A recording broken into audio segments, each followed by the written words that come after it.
Hi, குழம்பு வைக்கிறதுக்கு time இல்லைன்னா ரொம்ப குவிக்காக இன்ஸ்டண்ட்டாக ஒரு குழம்பு செஞ்சிடலாம். இது பார்த்தீங்கன்னா 1 நிமிஷத்துக்குள்ளாரே செஞ்சு முடிச்சிடலாம். இது பெங்களூரில் ரொம்ப ஸ்பெஷல். இதோட பேர் தம்புலி. இது செய்கிறதுக்கு ஒரு பாத்திரத்தில் 2 கப் அளவுக்கு கெட்டியான தயிர் சேர்த்துக்கோங்க. 2 கப் அளவுக்கு தண்ணி சேர்த்துக்கோங்க. கொஞ்சமாக உப்பு சேர்த்து நல்லா பீட் பண்ணி எடுத்துக்கலாம். நான் செய்கிற தம்புலியில் என்ன ஸ்பெஷல் அப்படின்னு பார்த்தீங்கன்னா மாங்காய் சேர்த்து செய்ய போகிறேன். இதோட டேஸ்ட் வந்து ரொம்ப அமேசிங்காக ரொம்ப சூப்பர்பாக இருக்கும். இப்போது இதுக்கு தேவையான மசாலா அரைச்சிக்கலாம். ஒரு மிக்சி ஜாரில் கொஞ்சமாக தேங்காய், 2 பச்சை மிளகாய், நல்ல புளிப்பான மாங்காய் ஒரு 4-5 பீசஸ் சேர்த்துக்கலாம். சேர்த்து நல்லா ஃபைன் பேஸ்ட்டாக அரைச்சிட்டு நம்ம ரெடி பண்ணி வச்சுக்கிற மோரில் வந்து இதை சேர்த்துக்கணும். சேர்த்து நல்லா பீட் பண்ணிக்கோங்க. கொஞ்சமாக பெருங்காய பொடி சேர்த்துக்கோங்க. சேர்த்து எல்லாத்தையும் நல்லா மிக்ஸ் பண்ணி எடுத்தோம் அப்படின்னா நம்மளோட குழம்பு வந்து ஆல்மோஸ்ட் ரெடி ஆயிடுச்சு.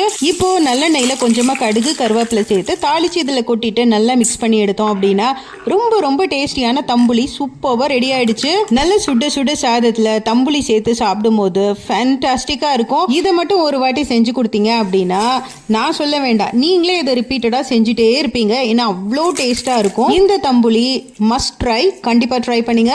இன்ட்ரெஸ்டிங் வீடியோஸ்க்கு நம்ம சேனல் சப்ஸ்கிரைப் பண்ணிட்டு வீடியோக்கு லைக் பண்ணுங்க. அடுத்த வீடியோவில் பார்க்கலாம்.